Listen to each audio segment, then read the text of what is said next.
Reconocimientos múltiples. Si hablamos de ellos, necesitaríamos varias horas para hacerlo, pero ustedes quieren escucharlo a él en la magistral conferencia Lavado de Activos, a cargo de nuestro invitado especial, el Procurador General Francisco Domínguez Brito, que lo recibimos de pies y con un fuerte aplauso. La seguridad ciudadana entonces se plantea como un principio que requiere de acciones. Acciones que le permitan precisamente proteger esos dos factores que yo le hice señalamiento. Y esas acciones, normalmente aquí en cualquier lugar del mundo, van y giran alrededor de dos elementos básicos: la prevención y la persecución. Dentro de esos dos factores se desarrollan todas las políticas a seguir a los fines de garantizarle a la persona esos derechos que yo hice referencia.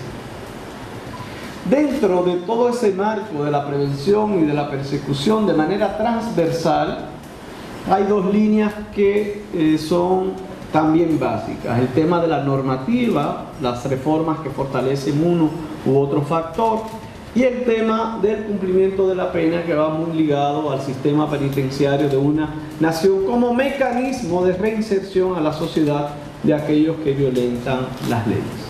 Así es que esos cuatro elementos los voy a tratar, dos de manera transversal, dos de manera principal, y al final girando alrededor del bien obtenido de manera ilícita como consecuencia de un delito o de un crimen. Hablamos de la prevención como primer elemento básico en procura de una mejor seguridad ciudadana. Siempre, cada vez que discutíamos sobre las líneas de acción en materia de seguridad ciudadana, surgía la discusión sobre si era más importante la prevención o la persecución, si era más importante evitar que ocurriera el crimen o si por el contrario era más importante identificar a los que cometen un crimen y de esa manera podíamos evitar nuevos crímenes. Es una discusión que no debería darse. En el fondo ambos son importantes, igual de importantes, y ambos son complementarios. La prevención es vital, fundamental en toda política efectiva de seguridad ciudadana. En los últimos años se han desarrollado una serie de políticas preventivas muy concretas, muy específicas, que comienzan a dar resultados. Siempre cuando hablamos de prevención, hablamos de vigilancia, hablamos de supervisión, hablamos de que la gente sienta que hay un agente de seguridad que está cuidando. Cuando revisamos las encuestas de victimología, vemos que los dos problemas principales que vive la sociedad hoy son los robos y los atracos. En primer lugar, los robos y los atracos se dan a mano armada en las zonas urbanas, se dan en las casas, en las zonas rurales, y el segundo punto va relacionado con la violencia de género.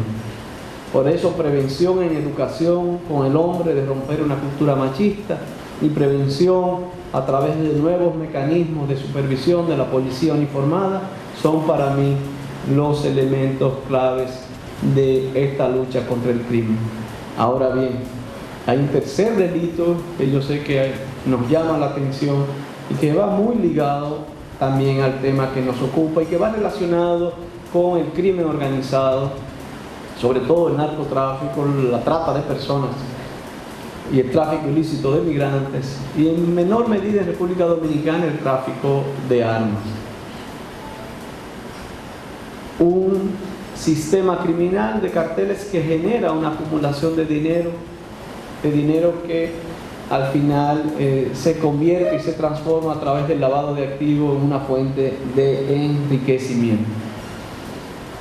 Una tercera medida que se tomó dentro de nuestra institución fue precisamente fortalecer esos mecanismos de persecución. Y ahí voy al segundo punto, luego de la prevención, que es el de la persecución. De nada vale una buena prevención si no hay un buen mecanismo de persecución. Si hay impunidad, hay un estímulo a la ocurrencia de nuevos delitos. Si tú permites que una persona haga lo que quiera y al final no ves una sanción, indudablemente que vas a observar nuevos casos, repetición de delitos de esta misma persona. Una producción de NJ Productora. Acceso sin límites.